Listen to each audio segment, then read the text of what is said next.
What's going on, everybody? This is Island Hopper TV coming to you from Tallahassee, also known as Tally. Let's get into it.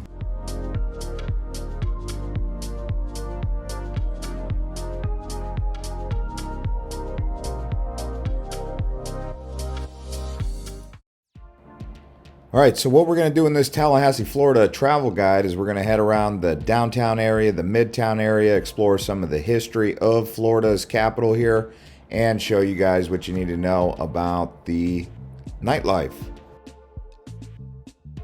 Here's something unique about Tallahassee. Most of Florida is flat and swamp marshes with sinkholes. Tallahassee actually kind of sits up on a hill. That's why you'll notice you're going uphill on some of these roads. But like I said, most of Florida is flat. So that's what makes this area so unique. It was actually established by the Spanish as Fort Apalachee. So it was Mission San Luis de Apalachee. That happened in the 17th century with Hernando de Soto. So nowadays, obviously it's a capital city. It's not the biggest city in Florida by any stretch of the imagination, but it is home to the Florida State Seminoles. So here we are on the corner of Adams and College Street. If you look all the way down there, you can see Florida State University. And the most common degree program in Florida State is general psychology, also finance and criminal justice, marketing, and biology. So those are the main core curriculum that you'll find at Florida State University. Got a Tallahassee burger. From the little amount of time that I did spend in Tallahassee, I was pretty happy with the food quality and the variety, so that's a good thing about Tallahassee. Plenty of places to get food.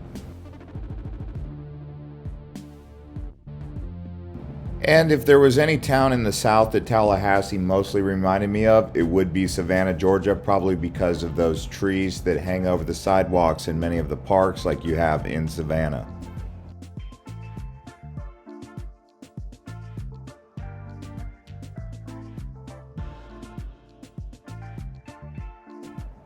All right, and as you can see here, we are at the Florida Capitol building.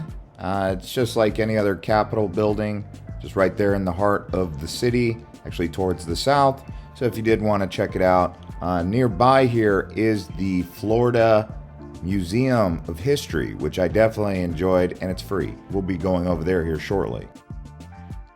So a lot of people don't know this, but Tallahassee, a city of just under 200,000 people, is the capital of Florida. Now, why would they pick Tallahassee as the capital? Well, back in the 1800s, the main areas in Florida, St. Augustine and Pensacola, they were 400 miles apart, so they needed a place in the middle, and that's why they chose Tallahassee, right there on the panhandle.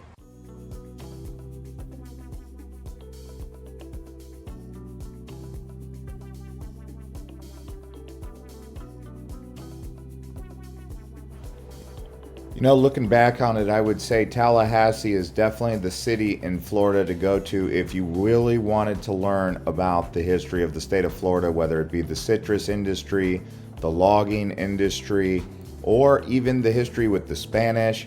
Now, St. Augustine's very rich in history because it is actually the oldest city in the entire country, established in the 1500s by the Spanish.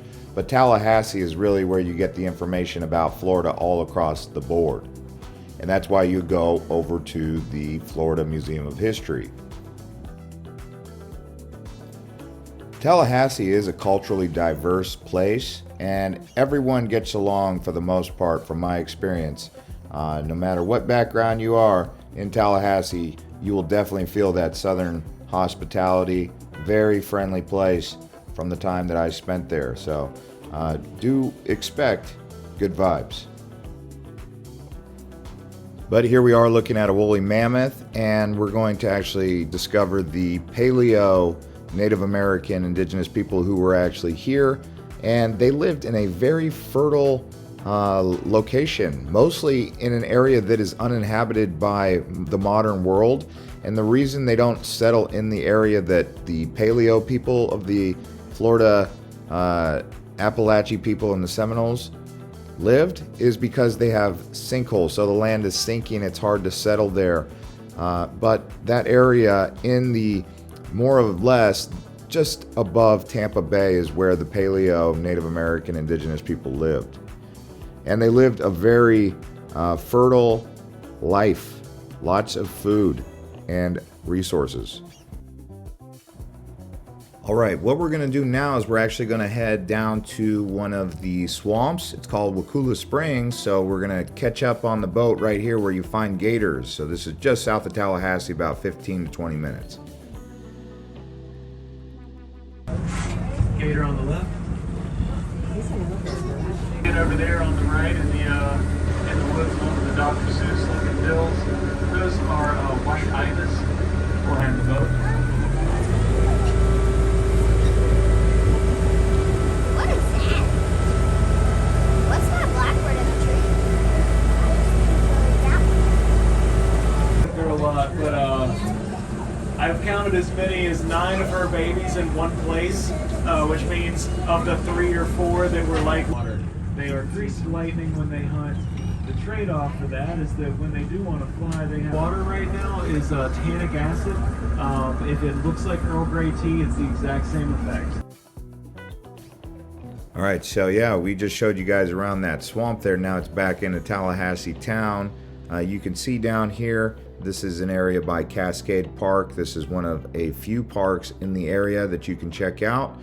One thing I will say about the jungle or the forest, if you want to call it that, out here in the panhandle, lots of wild animals. I mean, it's kind of a dangerous forest. You got bears, you've got snakes, you've got alligators. So this area here is actually kind of a dangerous forest, but thankfully you have the town of Tallahassee. You're not going to have any problems in the town, but if you go walking in the forest, you never know what you might find. And this is actually Cascade Park. They call it Cascade Park because it's got a water feature that cascades down. But this is kind of a modern area. They've got an amphitheater for live music. So don't be surprised if you're guided this way. They also have a rooftop bar where you can watch the show from the bar's rooftop. But more of a modern kind of Tallahassee vibe down here in Cascade Park.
And in case you're wondering what it looks like to drive around Tallahassee in some of these neighborhoods, you can see right here, this is basically what you see when you're out driving around. These big trees that tower over the roads, really a nice vibe. In the summertime it does get humid.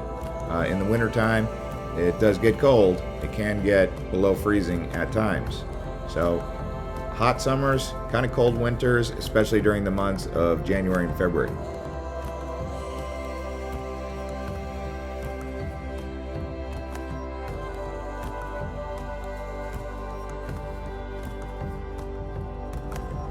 All right, now what do you guys say we head down to Midtown? We actually showed up on a Sunday late afternoon, so you're not going to get the exact weekend nightlife vibe that you could get down there. I counted around about 10 pubs or sports bars. They've got Fourth Quarter.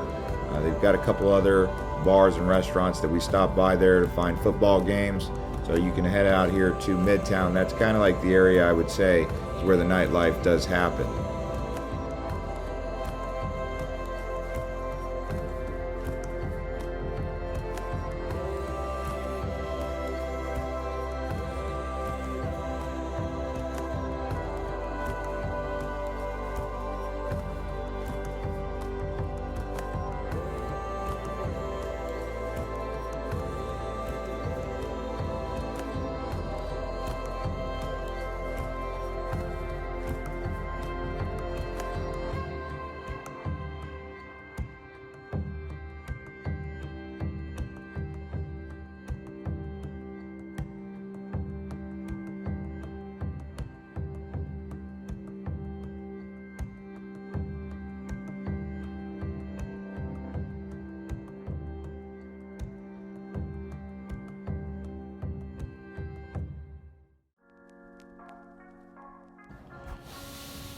All right, guys, hope you guys enjoyed this travel guide from Tallahassee. We are going to be heading across Florida now and hopefully down into the Caribbean further south.